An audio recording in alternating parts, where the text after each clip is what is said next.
When Pokemon was being developed, the Game Boy link cable allowed you to connect two versions of the same game, but most, if not all, games making use of it at the time were competitive. So you could play Battleship against each other, but couldn't really play collaboratively. So the developers at Game Freak wanted to do something, collaborative, and in that spirit, the trade system of Pokemon was born. And ultimately, it's why we have two different versions, to encourage people to trade Pokemon with one another, because it's not in the game.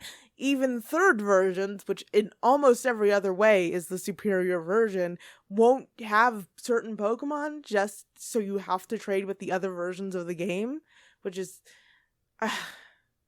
I think that's stupid, but whatever. This is further encouraged via the addition of the Pokedex.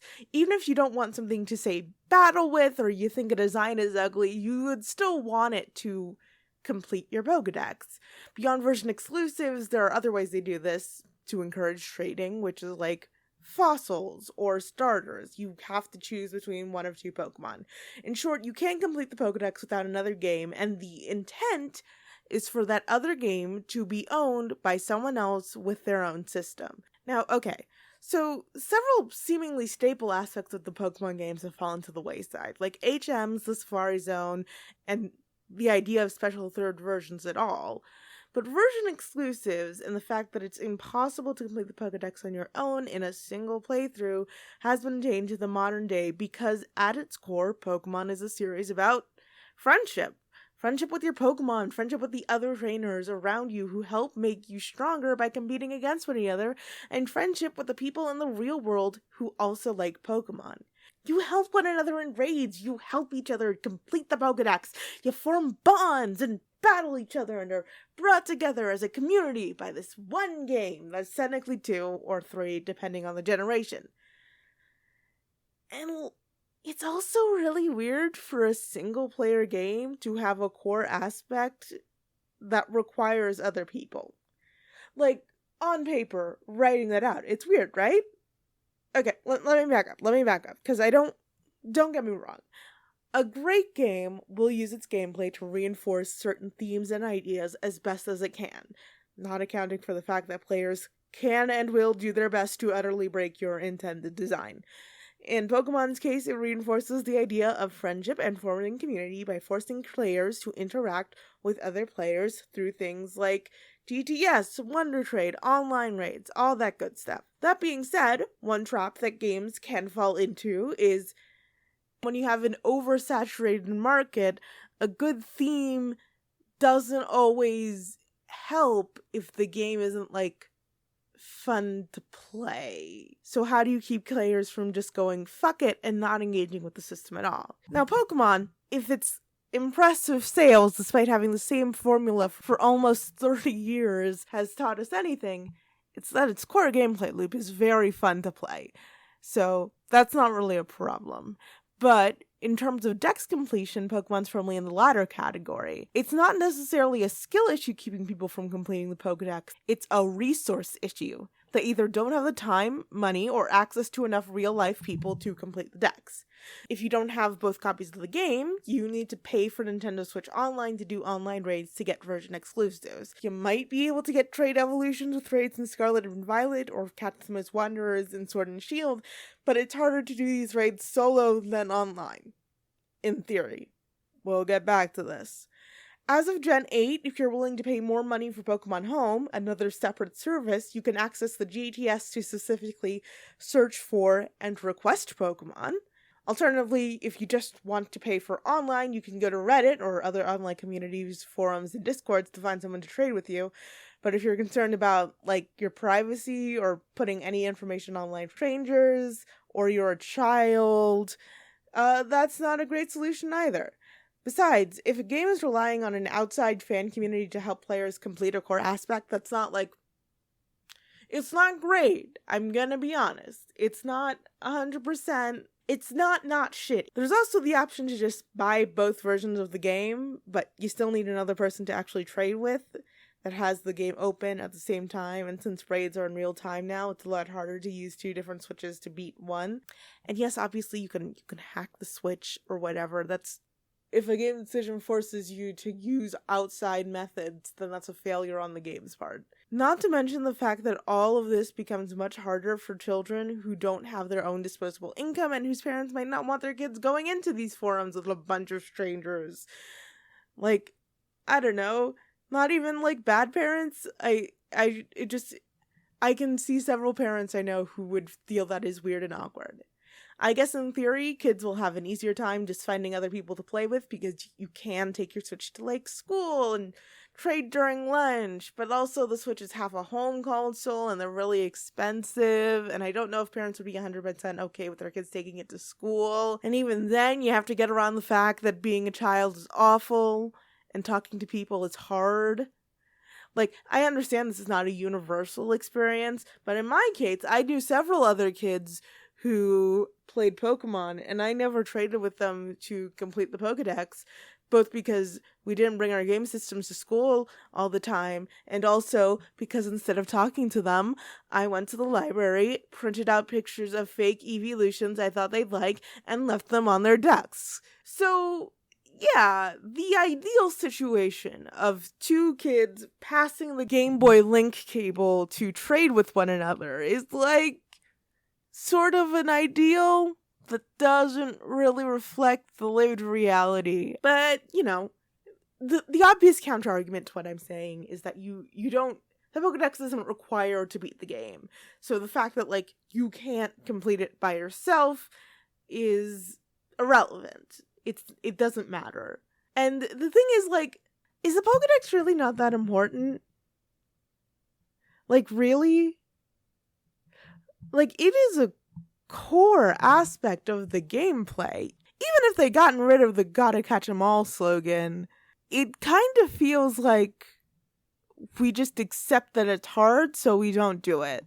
Like, when Legends Arceus made completing the Pokedex sort of a requirement, in the sense that you needed to do it to see Arceus, not the credits, not even the post-game, just the final super boss at the end, more people completed it. There's no real way to know if making the Pokedex accessible in general would make people more likely to complete it, but I will say two things. One, the Pokedex isn't really a feature that you can choose not to engage in. It pops up every time you catch a new Pokemon, it's given to you almost immediately, and it ties into Pokemon's other themes of exploration and learning about the world by encouraging you to go out and search for this last few Pokemon. You're constantly aware of the Pokedex and its incomplete status. It's not like contests or Yukon Circle or even raids, where you can do it once and never even have to think about it again. You always start with it and you always updated it. You can't turn off the Pokedex. Two, when you say a game or a mechanic isn't for everyone, you should consider who it's not for. In the case of, say, Pokemon contests, the way the game is designed, contests aren't for people who don't really want to do contests. In the case of completing the Pokedex, by design, it's not for people who don't want to do it, and people who want to do it but don't have easy access to other people because they can't or won't pay for an online service, they don't have access to internet in general or other people, or they don't know how to go find communities outside of the game to help with this. I think it's inaccurate to even call Pokedex completion optional, because if it were truly optional, you'd be able to actually opt into it. But you can't in-game by yourself. So yes, I think it's fair to say that completing the Pokedex is something a single player should be able to do, and making it inaccessible is a poor choice, albeit it is a deliberate one, and it clearly has not affected Pokemon sales. Which brings us to our next counter-argument, the deliberate nature of the Pokedex inaccessibility. Like I said before, there's intent for this beyond the element of getting money out of people who want to complete the Pokedex. There's the thematic element of encouraging people to form communities, to reach out, to actually go and talk to people. All those things your dad tells you to do. I think it's safe to say that while you can buy both games, the average consumer is expected to buy one copy of the game and then make friends. Which was like one thing in 1996, but in 2024, you don't need to be forced to trade with someone to have an excuse to talk about Pokemon. There are communities tailor-made for that. Hell, there are sub-communities for pretty much everything you could possibly do in the game. The Pokemon Company seems somewhat aware of this, since they spend a lot of their time on their YouTube channel promoting the VGC, and when presenting the World Tournament, it was as much a chance for people to come together and celebrate Pokemon as it was for people to compete. The fact is, Pokedex completion as a way to form community is just kind of redundant at this point. Pokemon is doing just fine as it is. Like, most people on Tumblr aren't looking for someone to trade with. They're talking about lore or characters or designing Fakemon. Plus, with elements like raids, which are actually optional, they do have a way for players to engage with one another and form community.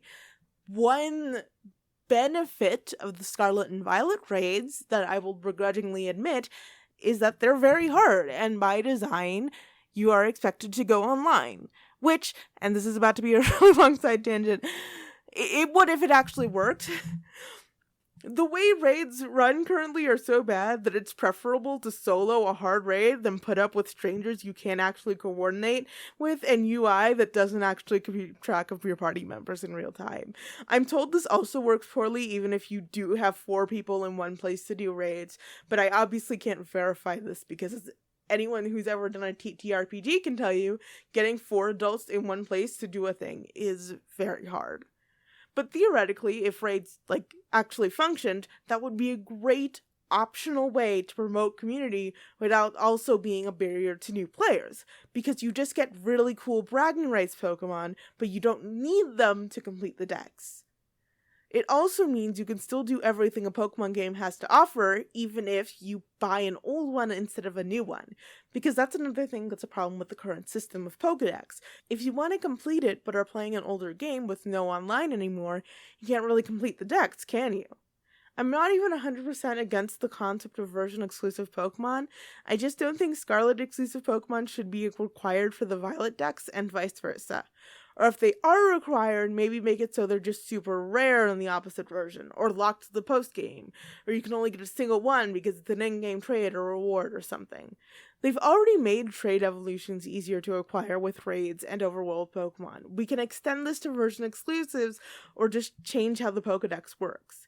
And if you're wondering why anyone would buy both versions of the games, if version exclusives aren't required for the dex, the way I see it, if you were interested in still having this 2-version thing, there are broadly 3 characters of people who we can assume are likely to buy both versions of the game. Poketubers, superfans who just like having both versions for their shelves, and competitive players who want to ensure that all their Pokemon are legitimate by catching them by themselves. The first 2 categories will get both copies of the game regardless of the Pokedex status, so we can just ignore that. And if we have to appeal to competitive players to keep getting them to buy both versions, then just make sure that good, competitively viable Pokemon are exclusive to each game, but don't require them to be caught for dex completion.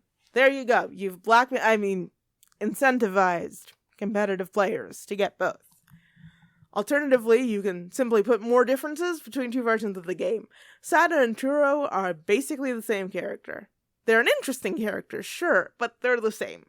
Rather than having mostly aesthetic differences between each version of the game, there could actually be something substantive that makes exploring both versions appealing instead of being the same game with a different coat of paint. Maybe each one has different rivals with different stories, or you could even start in different places, or maybe there's a region that's vastly different because there was an ancient war and a different side winning leads to different towns, gym leaders, cultures, different environments for Pokemon to survive in. There's a way to make 2 versions work without hand-capping each version's ability to be a complete game. Or just don't have 2 versions? Have you considered that Legends Arceus is really, really good? The long and short of it is, Pokemon is primarily a single-player game. For a single-player game, it spends a lot of time making you aware of the key element that you can't actually complete without other people, and a contradiction like that crosses the line between deliberately using gameplay to encourage themes and straight-up making parts of the game inaccessible to players.